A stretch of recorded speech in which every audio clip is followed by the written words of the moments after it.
After prayerful consideration, the governing body has concluded that there is no need to make a rule regarding toasting and clinking glasses. Rose here. If this is the first time watching one of my videos, thanks for clicking on this video. And for all of those coming back to watch another one of my videos, thanks. I really appreciate it. Does anyone remember so many huge changes being made in such a short period within the organization? Just within the last 2 years, men can now have a beard. Us ladies can wear slacks to meetings and out in service. We don't have to keep track of how much time we spend in service every month, and in fact, you don't have to write down your monthly time at the end of the month anymore. You just have to check a box that you talk to someone at least once during the month. How we treat disfellowshipped ones has been changed. Who will be saved before Armageddon has been revised, and witnesses can now get a higher education without being considered spiritually weak. So let's go back to the turn of the century and see how many changes have happened just since the year 2000. Now, if you have any questions about any of these changes, I have made in-depth videos about each one if you want to dive deeper into them. In 2000, the governing body separated themselves from the legal Watchtower corporate entity. You see, at one time, the governing body weren't just considered the spiritual leaders for all Jehovah's Witnesses. They were also the board of directors for the Watchtower Bible and Tract Society business side of things. A board of directors, just like any other corporate business has, that makes the decisions for how the business is run and directed. Well, due to the multiple court judgments against the Watchtower Bible and Tract Society, because of the handling of the prevalent child sexual abuse that has and is happening within the congregations around the world, the governing body, who acted as board members and spiritual leaders, could be held accountable. So they separated themselves from the legal entity and now legally were only known as those taking the lead in the spiritual matters, not directing the organization and how to do things. The many court cases are still happening, and now the governing body are finding themselves named as defendants in a personal capacity in the lawsuits concerning child sexual abuse within the congregations now. And I think they should be. They personally come up with how things are handled within the organization, just like they did as board members before 2000. In 2008, the governing body made a change to who the generation of Matthew 24 is. Then, in 2010, they again changed it. The 2010 change was the 6th explanation I have heard in my lifetime. In 2012, the governing body made themselves the faithful slave alone, and that was a huge change. See, the faithful slave went from being all of the anointed here on earth, being a part of that slave class, to now only being the governing body. This made the governing body the sole provider of spiritual instruction and food to all Jehovah's Witnesses around the world. So now, the anointed around the world had to look to the governing body for their spiritual food. If you watch the videos, talks, or even talk to witnesses today, you will see how the governing body have become venerated as the voice of Jesus here on earth. A good lesson for us today to know the limits of our authority and responsibility. And unlike those rebellious ones in Jude's day, we don't want to be rebellious. Instead, we want to follow the lead of the faithful slave, be content to do that. The slave that Michael, our Lord Christ Jesus, is using today. In other words, nothing they do is wrong, and you must listen to what they say to gain your salvation for everlasting life. Around 2014, the Watchtower business entity began to take over all Kingdom Hall property titles. They had the congregations sign over the property titles to the Watchtower Bible and Tract Society, and they now own the Kingdom Hall, whereas before then, the congregations owned the Kingdom Hall that they had paid for. And that didn't go over very well with many of the elders in the congregations of those who had paid off the mortgage and owned the Kingdom Hall title outright.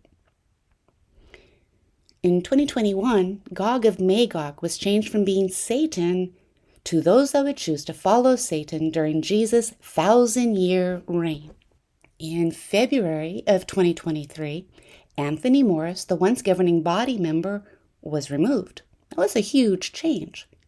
And since Anthony Morris has no longer been a governing body member, the changes have been coming at a rapid pace. Now, here are the changes in chronological order just since February of 2023, when Anthony Morris was removed. It really makes me wonder why he was removed. In the future, various governments will challenge our freedom of worship. They may pressure us to change our scriptural beliefs, but we're certainly not going to do that. I wonder what Morris thinks about all the changes made now. Here they are in chronological order. At the 2023 annual meeting, witnesses were told they no longer were required to track their time, publications given out, or videos shown. They currently check a box if they shared in any form in the ministry during the month. Now, this is such a big change because before that, your spirituality was based on just how many hours you put in service every month. My question is, why did I have to keep track all my life? During the December 2023 monthly updates, clarification was made to all witnesses worldwide that the governing body do not have a problem with men having a beard. Beards started to immediately be seen on brothers in Bethel, with governing body member Jeffrey Jackson seen sporting a beard, and beards exploded in the congregations. So, all those men who started to grow a beard, why couldn't they have one before that update? During the March 2024 update, women were told we can now wear pants to the meetings and out in service. We are only required to wear a skirt or dress on stage.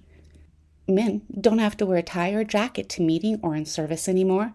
They are only required to wear one on stage. Why couldn't I wear pants to meetings all my life, then? In the May 2024 Watchtower, we also learned some new understanding. Noah did not lead a preaching campaign that reached everyone living on earth before the flood that we were once taught. So, our message of good news won't be preached everywhere and to everyone. But before that, I was taught our message would be preached to the entire inhabited earth, reaching every man, woman, and child. Those are some pretty big changes I don't know that many realize the implications of. In the August 2024 Watchtower, we learned that there were to be no more announcements made that a person was marked by the elders from the stage. It is now a personal decision we make, not something we hear from the stage because the elders said so. Witnesses were also told they could now say hello to someone who is disfellowshipped and invite them to the meetings. Before that, we could not say a greeting or even acknowledge them, even at the Kingdom Hall. Finally, the article went on to state that the phrase disfellowshipped would be replaced with removed from the congregation. I see a pattern forming regarding public shaming and shunning happening. During the 2024 annual meeting, witnesses were told there would be those who choose to come into the organization during the Great Tribulation. Before this, the Great Tribulation was the cutoff date for anyone to become one of Jehovah's Witnesses. Now, someone can become one of Jehovah's Witnesses right before Armageddon, but well after the Great Tribulation starts. Another huge change. So why is it necessary to be a witness now if you can become one after you start to see things happening during the Great Tribulation? During the July 2025 update, witnesses were told they could now clink glasses and say cheers. Before that, clinking glasses and saying cheers were considered ancient, superstitious customs we should not do, and we could get in trouble for doing it. And most recently, during the August 2025 monthly governing body update, David Splain told witnesses that they can now have a higher education. Prior to this, witnesses were basically told not to get any further education, and an elder could be removed if his children did go to college. Witnesses were also told we do not make up and follow rules. Let's discuss how we as Christians can make wise decisions using Bible principles rather than relying on a list of rules. If there were no rules to begin with, why couldn't I wear slacks to meetings and out in service before? Why couldn't my husband have a beard? Why couldn't we clink glasses and say cheers? Why were we told higher education would lead to our spiritual decline and even make us turn against God? Why were we considered spiritually weak if we did go to college? Why was there a need for them to say the governing body decided those things were okay to begin The with? governing body has concluded The governing body has decided that The Watchtower organization has been able to erase and change its history regarding past beliefs and understanding. They have for close to 150 years now. I want to make sure the past isn't forgotten like the organization had been able to do so many times before, like they're trying to erase my history right now. Everything that I was taught and told not to do or to do. The Watchtower organization is an ever-changing religion. When something doesn't work or makes them look bad, they just change it and call it new light. With all of these major changes, what do you think will be next? Let me know in the comments, because I really would like to hear your thoughts. It seems to me the organization is slowly getting rid of the many rules and regulations that came from Rutherford. So I think all holidays except Christmas will be allowed again. I showed you in another video that not celebrating holidays, including Christmas, was just another one of Rutherford's opinions stated as fact with no biblical backing. These are the changes made in 25 years.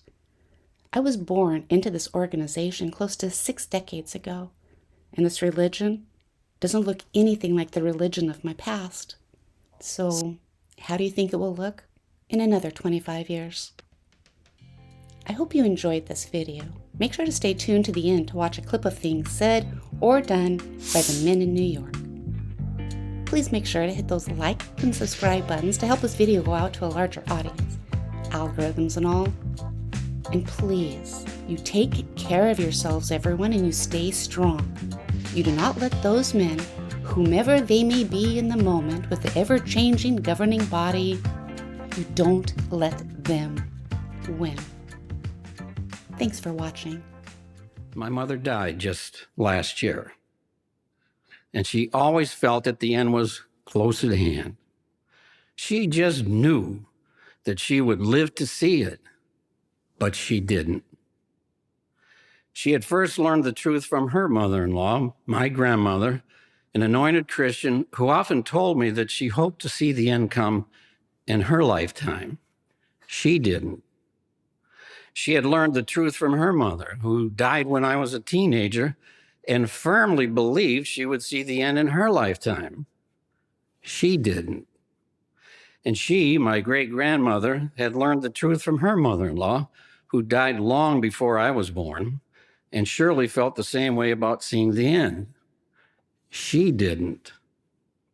And here I am now in my 7th decade of life, firmly believing that I will see the end very soon.